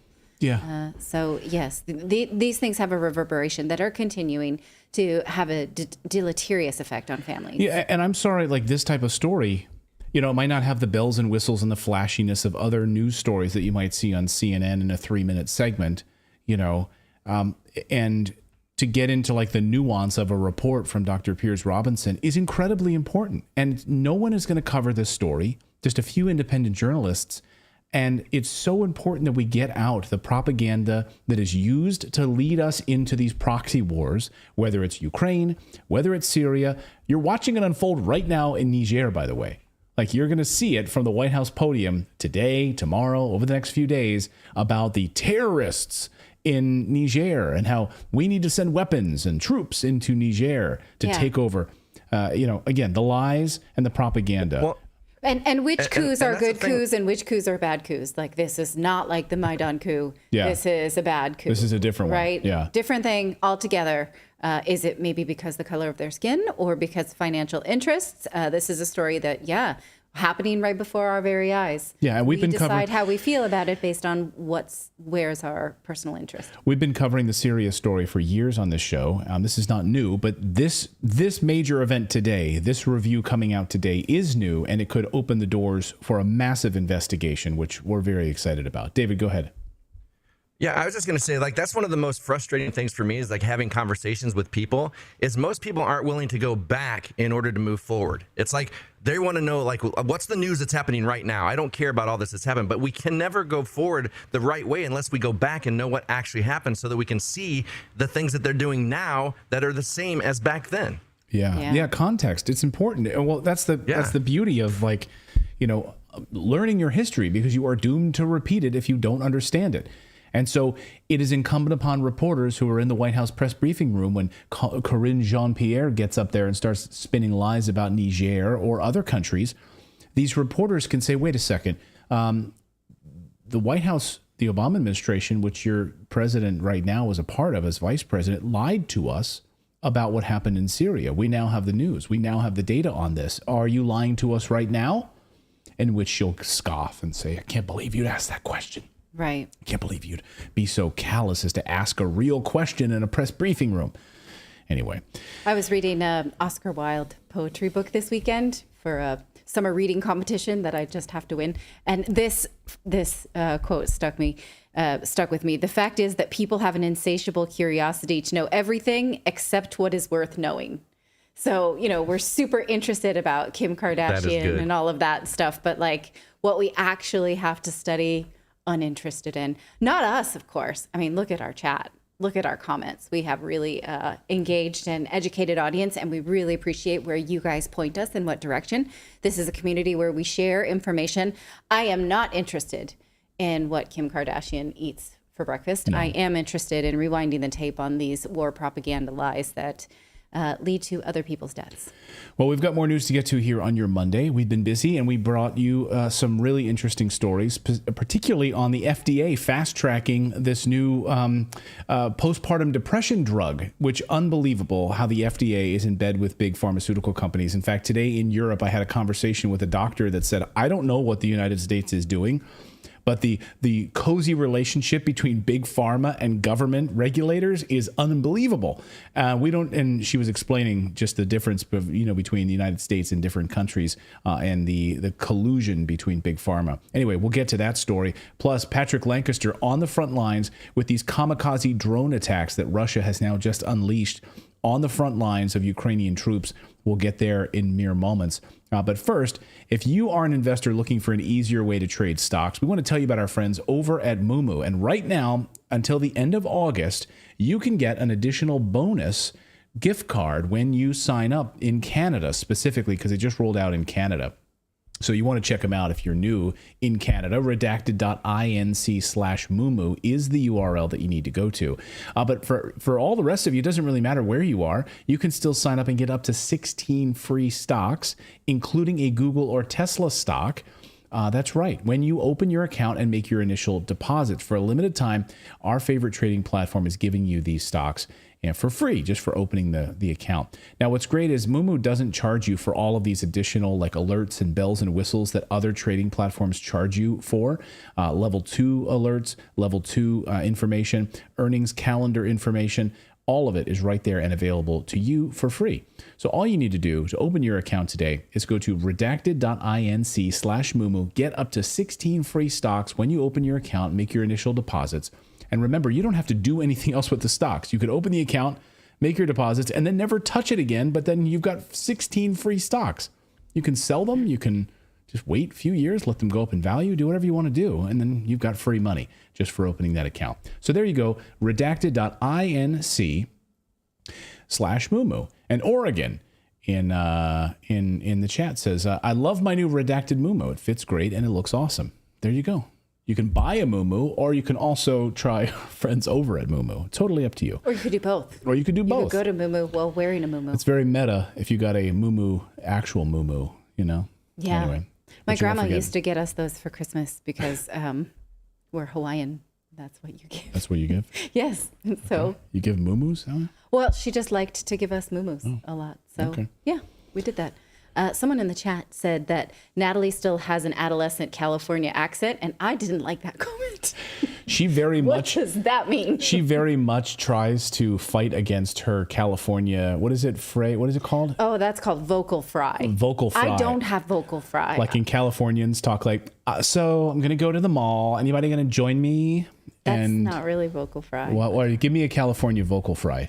Well, like I was going to fill my water bottle, but the tank was empty, so I didn't actually get to. There's no period at the end of a sentence. I think you were doing Valley Girl. Oh, I was doing Valley Girl? Yeah. What's the difference? That's what it sounded like, yeah. So I went through very expensive voice coaching that CBS put me through when I worked there. So I don't have vocal fry anymore. You can say that to my face. Okay. Awful. Watch while I present this story to you, and I will declaratively end my sentences with a period. There you go. No vocal fry. fry. Like that. Here we go. All right. Well, the FDA approved the first pill for postpartum depression. That's what we call a depressive episode that happens after a woman gives birth. This, I'm going to say, was not properly tested, and it is said to cause suicidal behaviors and thoughts. So that is how we treat postpartum depression, with something that causes suicidal thoughts and behaviors. Oh, also, you can black out. I'm going to get to that in a second. Side effects may include, here's your pill for postpartum depression. Are you depressed? Side effects may improve intestinal bleeding and suicide. You might have suicidal thoughts or behaviors, and you may black out, and you have a newborn baby at the same time. So, okay. Now, I don't want to call postpartum depression a mental illness, even though the pharmaceutical pharmaceutical industry does in fact have a vested interest in calling this a mental illness. This is a pretty normal reaction to having a baby. You've had hormones for 2. Now you only have 1. Those hormones are still in there. They wreak havoc on your body. It is a shock to the system. A lot of women go through blues around it. Very normal. It is not a mental illness. It's not an illness on the brain. It is a normal mental discomfort. Now we're telling women it's not normal. They need a drug, or they may not be safe to take care of their baby. This is what's called pharmacracy at work. We are pharmacracizing something that's normal in order to sell pharmaceuticals to you. And I'm going to show you just how sloppy this FDA approval is, and you decide for yourself if we can trust them based on this kind of research and propaganda. So the drug is called Zurzuvae or Zuranolone, or Zuranolone. I'm not exactly sure. I'm saying this kind of like Italian, like it's a calzone, but maybe that's not how you say it. We'll just go with Zurzuvae. It was given fast track approval after only 2 studies that were not clinical trials. The first clinical trials were canceled during the pandemic.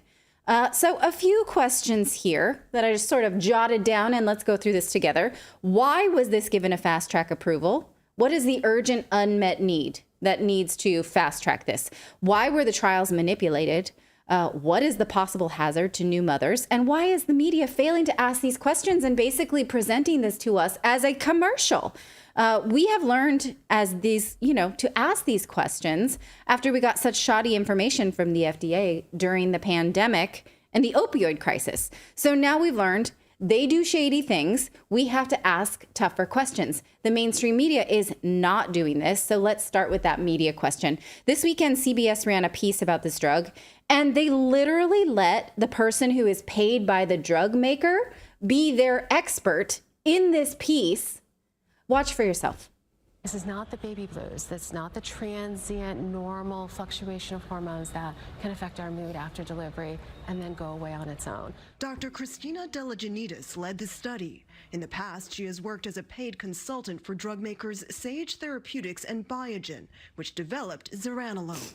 Women were reporting rapid improvement in their depression as early as day 3. Patients continued to report improvement as they took the daily pill for 2 weeks and even about a month after they stopped. Zuranolone is the first drug specifically for postpartum depression that can be taken at home. Does this new medication have side effects? Feeling sleepy, sedation, and headache. That's a lie. It has more serious side effects than this. Take a look at the side effects listed on the FDA's own press release, I'm going to say, about it. Take a look. It says, so yes, drowsiness, she said, dizziness, diarrhea, fatigue, and the common cold. Also, urinary tract infection. Also, use of this drug may cause suicidal thoughts and behavior, may cause fetal harm. So if you get pregnant again, it can hurt the new baby. So you have to take a birth control pill while taking this, at least for 1 week after as well. Now, again, here it goes into this priority review and fast track application, which we're going to talk about in a second. Now, this piece goes on CBS to talk about how there was a mother who suffered from PPD and she felt terrible after giving birth. But the FDA did warn about suicidal thoughts. CBS does not even mention it in the piece, suicidal behaviors. They don't ask. They don't push. They let the doctor who worked for the drug maker be the expert. And then when asked about side effects, omit serious ones. Did the journalist not read it? Did the journalist just skip it? Or they just allowed the paid doctor to have an unobstructed commercial? Now, about that fast track designation, why is that necessary when already there's a shot that you can take if you have PPD, which has a similar effect? So what they're excited about now is that it's just a pill. This is not an unmet need on the market. There already is a pharmaceutical. It's just you can't take it at home. You need to go in for the injection. Now, does a fast track mean that they can skip clinical trials? Well, for this drug, they already did. The FDA had said that they approved this through studies and not clinical trials. Those are not the same thing. Here's from an industry magazine that said that Sage Therapeutics, which is the company that makes this new pill, terminated their 2 long-suspended phase 3 zuranolone clinical trials after talks with the FDA led it to believe that it can seek approval without those studies. So they had just a talk with the FDA saying, can we do it differently? Like, we don't need these long-term clinical trials. We can do it our own way. Now, we already know that they did this for oxycodone, and that caused the opioid crisis. This is exactly what RFK Jr. has been talking about. You can disagree with him on any number of, range of issues. That's fine.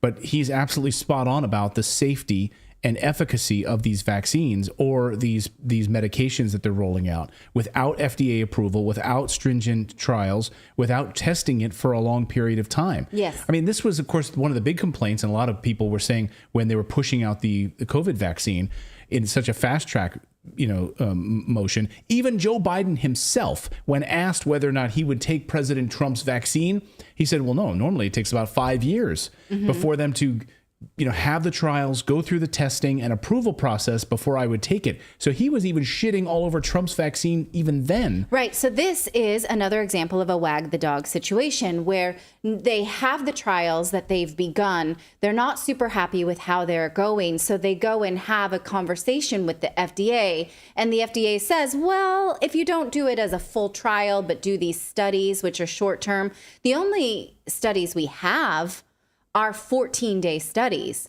on the mom and not the baby, which we're going to talk about in a second. So about those, go ahead, David, please. Well, I was going to say, and this just shows you, like, it's so obvious. There's one thing that Lisa, the pharmaceutical industry is talking to the FDA, and they're like, well, we could do those trials, we could, but that's going to cut into our profits. So, technically we can't do that because we have board members and everything. So we're going to have to fast track this. We can't wait for the profits. Yeah, why they did it, it's not really clear. And Sage Pharmaceuticals had a investor meeting recently and was kind of pushed on it before they got this FDA approval. And they're like, well, we don't want to say too much because we don't want to rattle the cage. We're really hoping for this FDA approval. So let's just, play it close to the vest, which is exactly what they did. So why were they allowed to have these meetings with the FDA in order to doctor, pun intended, the results of their studies and then push that forward for full FDA approval? Now, about those shorter studies, those 2 were manipulated. Here is, again, from this industry publication saying that they tweaked their endpoint for this. So they may have had one goal in the beginning. Maybe it was some kind of marker of, dopamine or serotonin. But instead they decided, well, we're going to change how we call this a success. So instead of whatever they had originally planned for these studies, they said, let's just see who self-reports fewer depressive symptoms. So are like self-reports. That's literally it. That this is how they're saying that they think it's effective. So they may ask me on day 1 of the trial, what depressive symptoms do I have? I'm sleepy. I'm angry. Sleepy is not depressive. No, that is a symptom that they call extreme fatigue. Extreme fatigue. I feel angry. I feel mad at the baby, that kind of thing. And then 14 days later, they ask, how many of these things do you feel? And if you report even one fewer, that's a success. So it's literally just you self-report this list of symptoms. They don't check any, any of your brain chemistry at all. Right. They also did not at all check how this might affect a baby. So I'm assuming you just don't nurse if you're taking this, because there was no data on whether or not it would hurt the baby. So I'm going to feel comfortable with saying they didn't test that. Don't go get this if you are nursing. Now, again, they talk about suicidal behaviors. In new moms with small babies, is that a good trade-off? Like maybe you feel less PPD, but then now you feel like harming yourself and behaving in that way. Also, this was not mentioned in the news report, and it also was not mentioned in the FDA's approval release, but it was on the drug's white label, which I looked through. You can have excessive sedation and sudden loss of consciousness. Again, you got a new baby and you may pass out. It says most people just kind of came back to time to full recovery, was like 15 to 60 minutes. You can't have that if you have a new baby. So I guess if you're going to take this, you better make sure you got a babysitter because you may pass out. Safer drinking a glass of wine or two. Right. I mean, yeah. Yeah. I mean, don't fewer pass side out. effects. I mean, right? It seems like fewer side effects. Like if I have a glass of wine, I don't have suicidal tendencies. Like I'm like, oh, that's kind of a happy, fun night for me. Like, okay. I mean, I'm not going to say that. If I drink, I start fights. So I'm definitely not going to say that that's better. That's why I don't drink. Yeah, tequila. What is tequila? It's like beer. It's like beer. It's like beer. Okay. Again, I just want to say, speaking of those babies, screw them because they weren't tested at all in any of these studies. So presumably you should not nurse while taking these drugs because there's no studies to show that it's safe. Now, am I saying to you that this is not a good drug or not, necessary?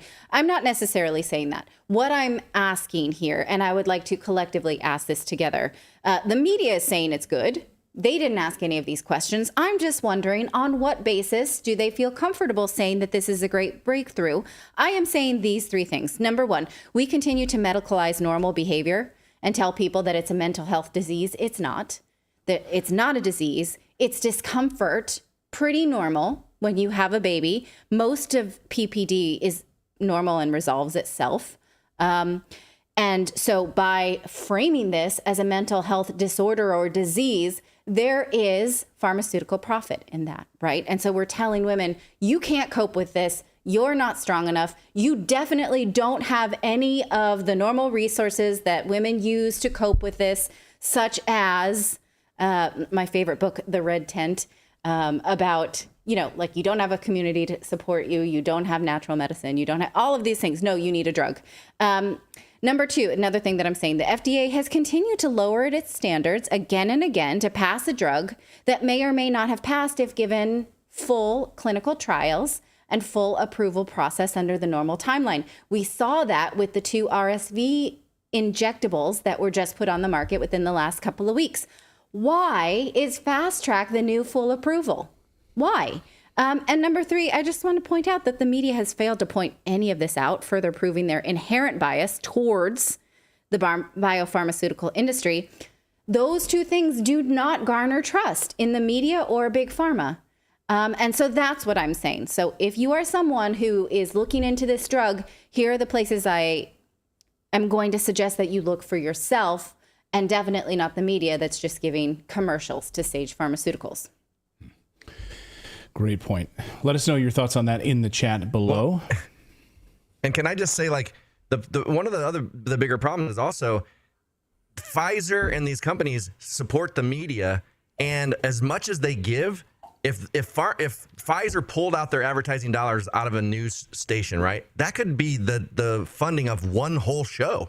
Like it could be like, well, Greta's gone from Fox, or this person's gone from this because we just lost this much money. So they have to take that money because it could completely change the channel, the news. Sure, but we're doing all right. We're here. You're here. We don't have any biopharmaceuticals that are asking us to promote them. And so I feel absolutely comfortable looking into this with no questions that I cannot ask. And so, you know, it can be done, big networks. You can do it. Mm-hmm. You're refusing to, and people will get hurt. Like, what if you knew that someone, like that reporter who had the nice blowout in the green dress that we showed you, what if she knew that someone saw that and then said, oh, yeah, I'm going to go ask my doctor for this, got it, and then passed out and dropped the baby or harmed themselves, right? And you never warned them? That's not your job. You're not doing a good job then. We've had a series of these reporters that we featured here on the show recently out of WGN in Chicago. This lady you're talking about. What's the woman from CNBC or NBC News? The doctor who was pushing all of the COVID vaccines. The one whose husband died at the World Cup. Yeah. Her name is Ren or something. I'll have it in a second. Anyway, these doctors, you know, continue to push these things on in these like health related segments. Health Watch brought to you by Pfizer. Health Watch, whatever, brought to you. Celine Gounder is her name. Oh, okay. That's not who I was thinking of, but that's another one. Okay. That's another one of but these. But she's people. actually a doctor. But yes. Yeah. So you have them on these channels, and of course, when they do these segments, we're going to go to Health Watch now with Dr. Susan, and tell us about this. They're all, I mean, all those segments are sponsored by these big pharmaceutical companies, and they're all in the tank for these big pharmaceutical companies. Yeah. Whether or not they're getting kickbacks for them or not. I mean, hope we find out more about this from Dr. Fauci in his testimony, and if he gets dragged before a criminal prosecution. We'd love to know how much money they were getting on the side from these biopharmaceutical companies. Yeah, I mean, just once I'd like to see an FDA release, and I go in and I read it, and I say, oh, that sounds like a pretty bad thing. That risk reward benefit is pretty good. They did their homework there.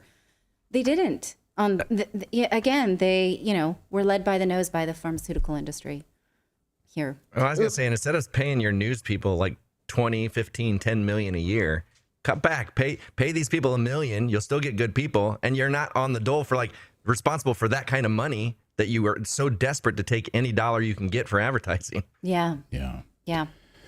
Well, we've got more news to get to here on your Monday. We're going to take you to the front lines with a special report on the use of these kamikaze drones by Russia against Ukrainian forces. This is devastating, and what's left of the Ukrainian forces being hit with these drones. It's pretty stunning. We'll have that frontline report for you in a moment. But first, as many of you know, from time to time, I bring on the founder of Lear Capital on the show to bring value and insight to what's happening in our global economy right now, Kevin Demerit. And, recently Kevin was telling me, he said, so many countries that are led by these BRICS nations plan to move out from under the US dollar, create a gold-backed currency, and that it could mean a huge change to the value of your savings in retirement. And one of the things we talk about, and they just actually put together a special report. I strongly recommend you call Lear Capital today or go to LearRedacted.com and get a free copy of what they're calling the Tipping Point Report. It just came out, and it helps explain how to protect your savings in retirement with gold and silver. It's only a matter of time until we're forced to use digital currencies, so you need to get educated quickly to preserve your wealth that you already have. Gold is actually down right now, which is a great time to buy. Natalie and I just doubled down and bought a lot of silver. So silver's at a great price right now, half of its all-time high. For the past few years, Natalie and I have been moving away from the US dollar and into hard assets like gold and silver and real estate. We see the writing on the wall. Absolutely, it's coming. And I just saw an inflationary report today that says, you think we're out of the woods yet? It's about to get worse.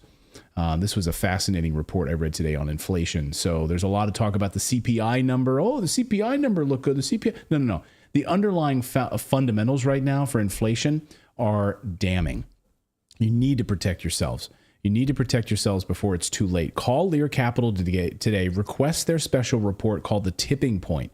It's a free information report about the dollar, the economy, and what it could mean for your savings and retirement. So make sure you go to the website there on the screen. It's just LearRedacted.com, or call their 800 number, 1-800-613-3557. Again, 1-800-613-3557. This report will open your eyes to what's coming in this economy. And I want to thank Kevin for putting this report together for our redacted viewers. Again, that number is 1-800-613-3557, or go online right now to LearRedacted.com. Hello, Redacted. I'm Patrick Lancaster, and right now we are here on the Russian front line near Ugledar. And we're with Russian forces, and they're going to be showing us the full process, how they launch kamikaze drones onto Ukrainian forces' positions.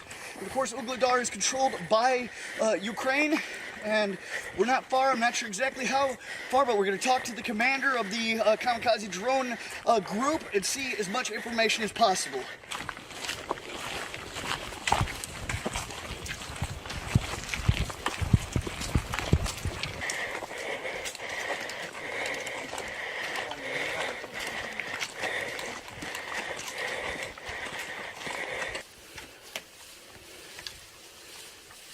Можете сказать, что мы сделать сейчас, где мы и что будет? Мы сейчас в посадке до противника 2,5 километра. Мы сейчас будем разворачивать оборудование и отрабатывать по цели. Вот.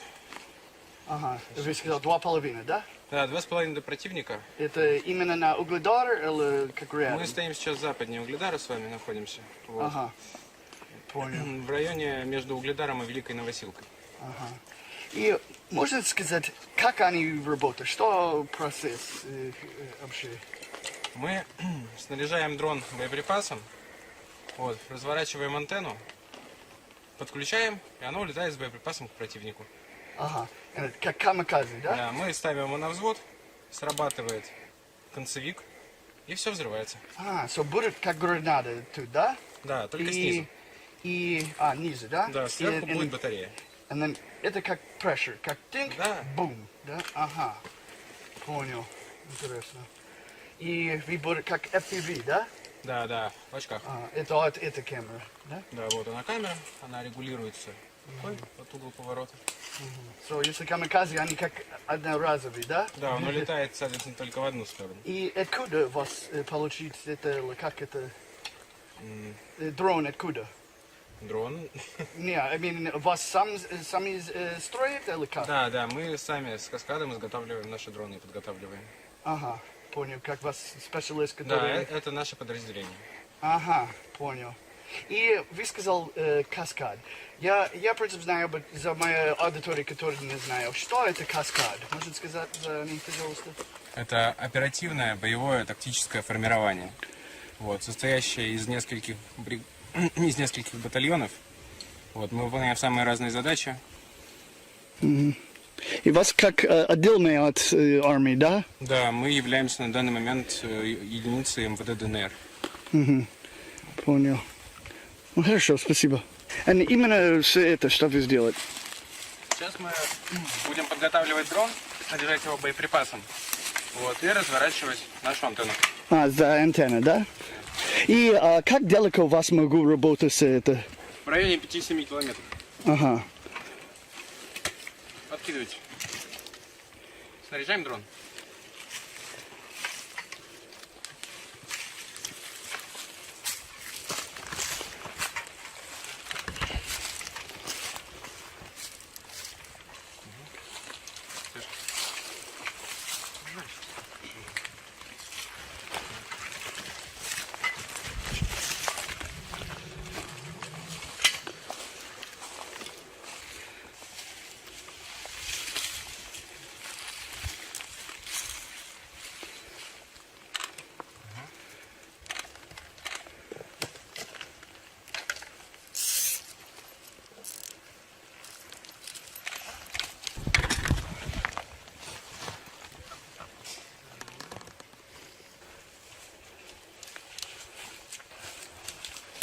Вот, это наши FPV-очки, в которых мы летаем. Вот.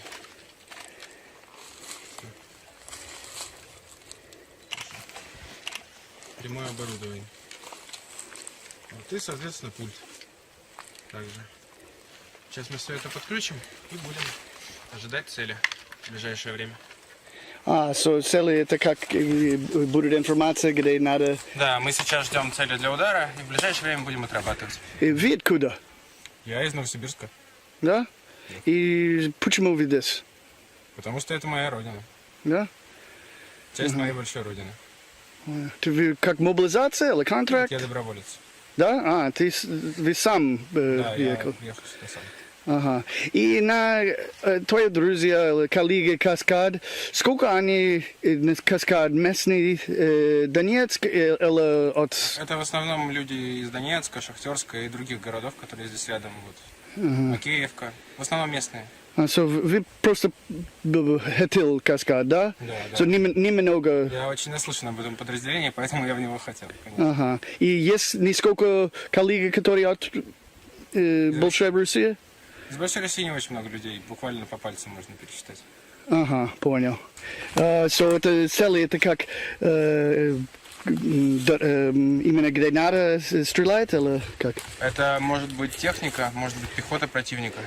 Ага, вот. Будет информация и у вас реакция будет. Да. Ага. Ориентировочно будет техника, поэтому мы уже подготовили именно кумулятивный боеприпас. Вот ожидается, что будет ротация противника в этом районе в это время. Мы отрабатываем, сворачиваемся и максимально быстро уходим, чтобы нас не успели засечь. Это, думал, будет опасно здесь, когда улетает? Есть вероятность, что заметят взлет, вот, либо могут зафиксировать радиоэлектронным оборудованием активность в районе. Вообще это очень маловероятно, но после каждой работы стоит менять позицию для безопасности личного состава. Ага, понял. Это как антенна, да? Да, это антенна, через которую будет осуществляться связь управления и видеоканала. Вот. У нас и дрона. Ага, и что это? Мы слышал, это как автомат, да? Еще раз? И что это мы слышал, стреляет? Это стрелковый бой, вероятно, идет на соседних участках. Ага. Вот. Явление довольно частое, потому что посадка, местность плотная. Вот, здесь каких-то таких огромных заметных сражений нет. Все время стрелкотня в течение дня она и бывает. Ага. Мы сейчас будем выносить антенну вот, для отработки как раз туда, на тот участок, на открытый, чтобы радиофон не забивал листва, вот, ветки, вот, чтобы сигнал был четче и лучше. Ага, понял. И когда момент начально опасный принцип? Как только мы все подключаем, начинаем вылет. Соответственно, начинает работать радиоэлектронное оборудование наше. Ага. Вот, антенна, соответственно. И тогда мы начинаем быть заметны для радиоэлектронных устройств, обнаруживающих. Все. Ага.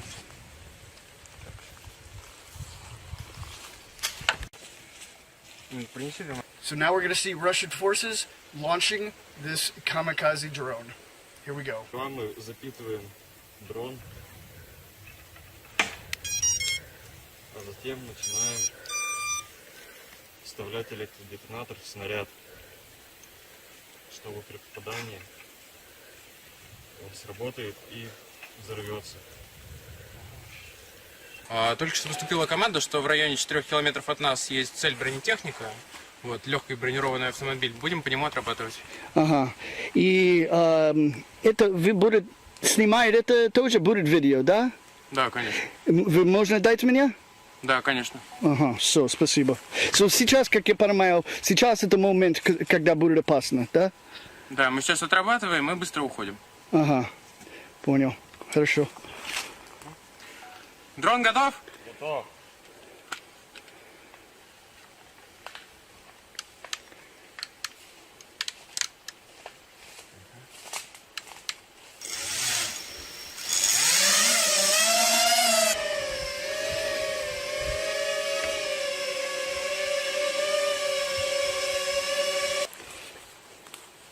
Захожу на цель.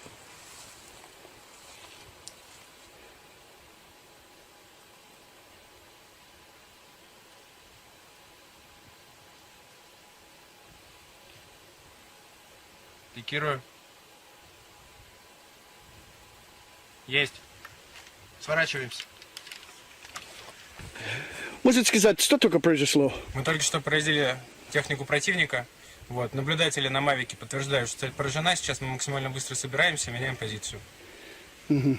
Все, спасибо.